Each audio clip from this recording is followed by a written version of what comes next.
Hi, this is Steve Walton from Tropic Heating and PatioHeat.com. Here we're going to look at a residential application. So we have a pool table area here, and currently right now there are no heaters above. They have these portable ones and they're looking for something a little bit different. So let's go ahead and see what we can do. So first of all, I don't have the rest of the construction or the building on this side here. I know there is something over there, but just not quite sure what it is. What we're going to look at is the dimensions first. So these are just over simulated dimensions here. I have 8-foot section here, and then a 14 and a half, almost 15-foot section over here. The height that I just estimated is 10 feet high. There's a drop here, and that drop I've estimated about 5.5 to 6 inches. That is important based on where I've placed these units. What else can I tell you here?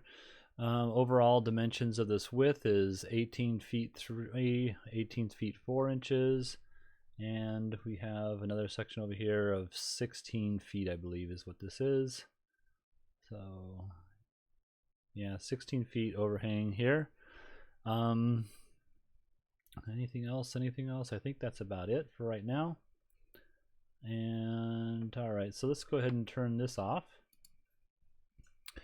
So what I have here is 4 of the 6,000 watt units. They did ask about flush mounting the heaters, so I'm kind of looking away from flush mounting the heaters, but if we were to flush mount it, we would have to move the heater further to the left of this structure here. I have it at 6 inches of clearance right now. You would need to move it to 18 inches, so you'd have to add an additional 12 inches to the left. And each one of these would be true, so 12 inches to the left this way.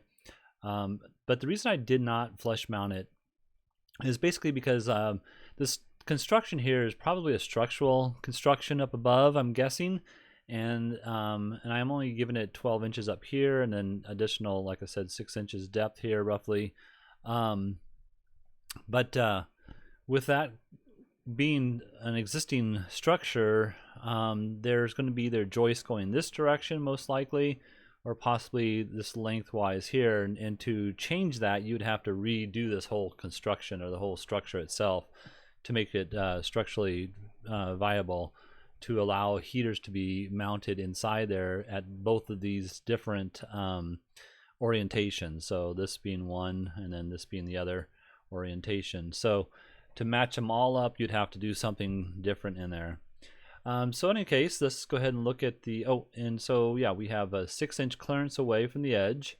It actually, the physical heater is down below this edge here, so there are 18 inches of clearance, and I'm going to turn that on real quick. So our 18 inches of clearances are met, and that's true with all 4 units. These are 6,000 watt units, dual elements, so they could be controlled on the controller.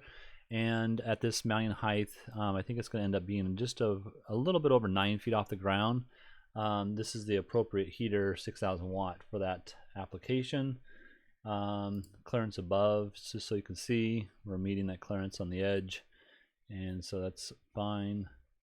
Let's go ahead and turn off the clearances and turn on the footprint of heat that'll be coming out of each one. The customer did mention that they're not interested in heating up the pool table, just the area around it. So that's how that would look. So each one of these heaters are centered between this span here. Again, I don't know the true dimensions of it, but give or take a foot, it's not going to make a big difference as far as the footprint of heat here.